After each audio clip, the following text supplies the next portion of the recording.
घर को माछ आसिले प्रायतः लोक माछर पुटा को फोपाड़ी दियंती किंतु आम घरे सेमती जमा भी हुएनी। तो चलंतु देखिबा आज मो मां केमती बनौछि माछर पुटा।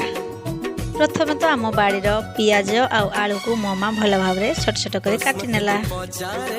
एबे कढ़ाई रे किछि तेल आउ किछिडा कंचा लंका देकी आलू आउ पियाज को भल भाव रे भाजी नेला। तापर सेथिरे ऐड कर नेला माछ पुटा ताकू किछि समय भल भाव रे भाजी नेला। किछि समय भल भाव रे भाजी गला परे सेथिरे ऐड कर नेला आम बाड़ीर गोटे छोट टमाटो।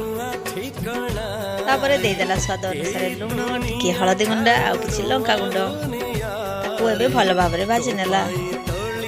माछ पुटा भाजिला बेले सब बेले ऑयल टिके कम देथिबे काहे ना ऑयल सेथरु बेसी बाहरी पड़े माछ पुटारू।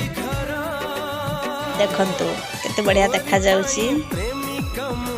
फाइनली रेडी हो गला आम माछ पुटा भजा।